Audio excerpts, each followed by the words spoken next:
Olá, vamos continuar falando sobre as chaves de sucesso em nossos relacionamentos de discipulado. Hoje eu mudei de ambiente aqui. Eu espero que o orçamento quase nulo desses vídeos não esteja te distraindo de prestar atenção, de aproveitar esse conteúdo. Mas hoje a gente vai falar sobre a terceira chave de sucesso nos relacionamentos, que é a submissão. Efésios 5, versículo 21, diz o seguinte: Sujeitem-se uns aos outros, por temor a Cristo. Submissão é quase um palavrão no mundo moderno, na verdade? E, e parte disso é porque o mundo cristão tem dado um péssimo exemplo do que significa se submeter. A gente tem na ponta da língua o mandamento de que a esposa deve se submeter ao marido, ou então que os membros devem se submeter aos líderes, mas na verdade submissão é um mandamento para todos os discípulos, e não só para alguns ou em algumas fases de suas vidas.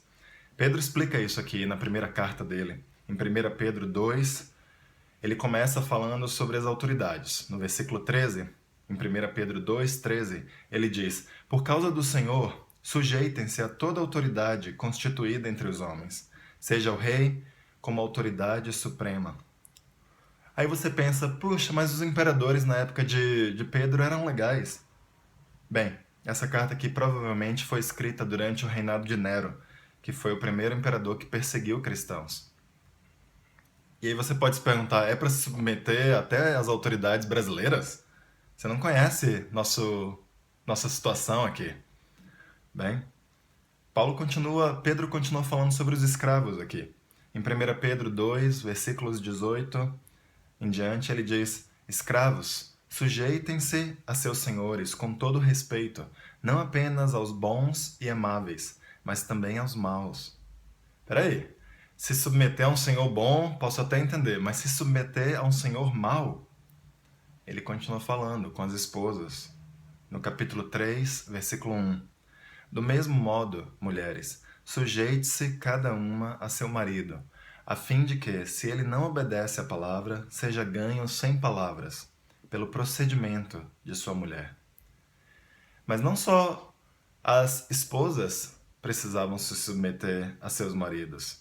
Os maridos também precisavam se submeter às necessidades das suas esposas. Em 1 Pedro 3, versículo 7, a Bíblia fala: Do mesmo modo, vocês, maridos, sejam sábios no convívio com suas mulheres e tratem-nas com honra, como parte mais frágil e corredeiras do dom da graça da vida, de forma que não sejam interrompidas as suas orações.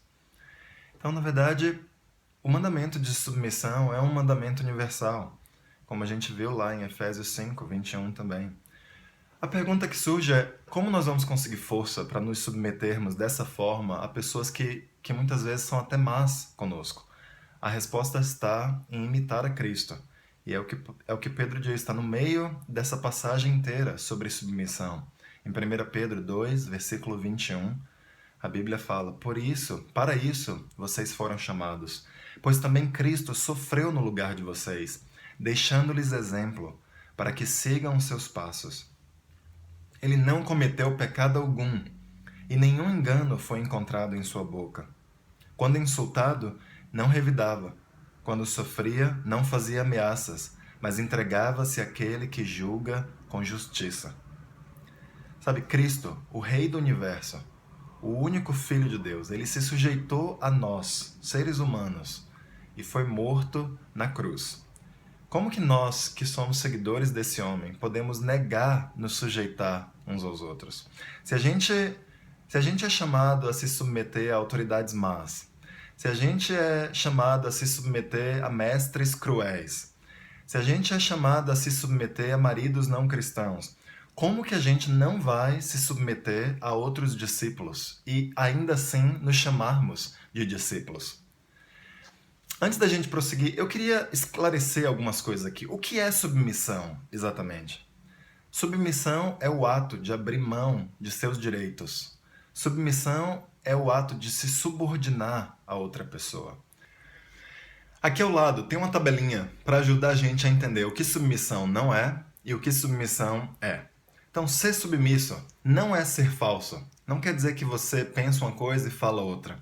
Ser submisso é falar a verdade em amor, de forma sábia e no momento adequado. Nem sempre é pertinente falar o que nós estamos pensando. Às vezes a gente precisa esperar o momento certo.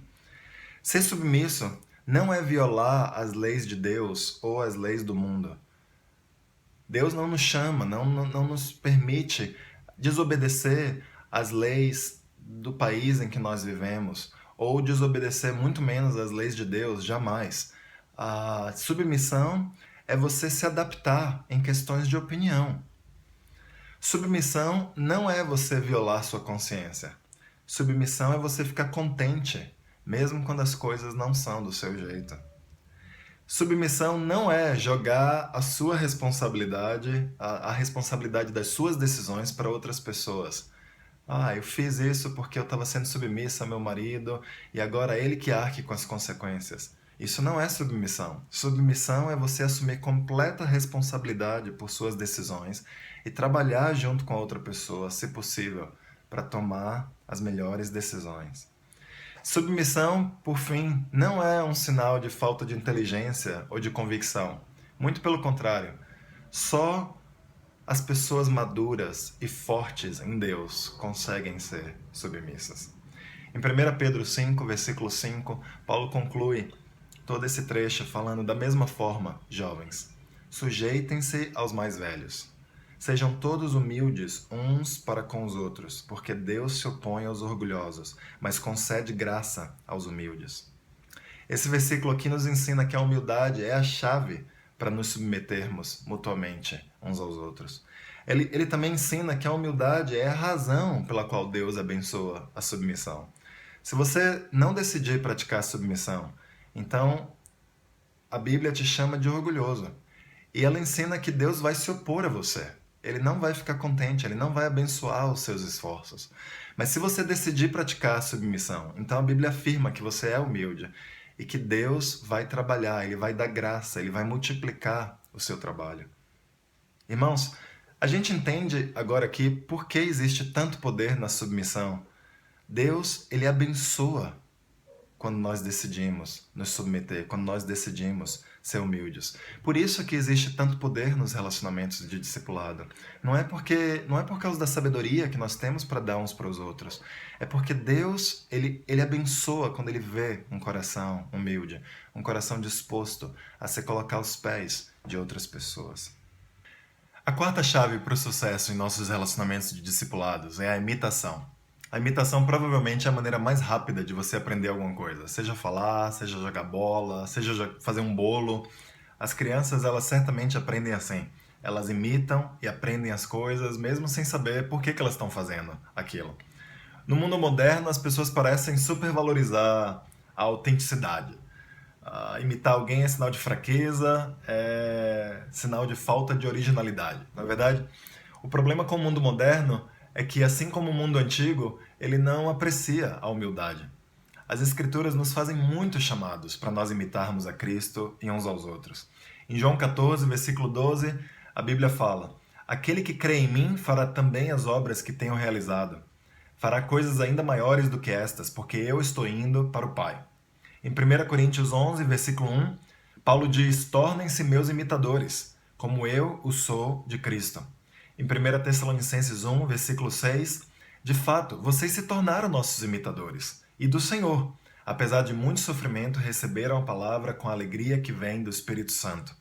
Em Hebreus 13, versículo 7, lembrem-se dos seus líderes, que lhes falaram a palavra de Deus. Observem bem o resultado da vida que tiveram, e imitem a sua fé. A imitação é o caminho mais rápido para nós atingirmos nosso potencial pleno. Ao imitar, nós aprendemos rápido e aí nós podemos desenvolver nossos próprios dons, nossos próprios talentos. Se vamos ter sucesso em nossos relacionamentos de discipulado, nós precisamos observar as áreas na vida uns dos outros que são dignas de imitação e fazer um esforço consciente de como a gente vai imitar isso, de como a gente vai fazer parecido com o nosso parceiro de discipulado.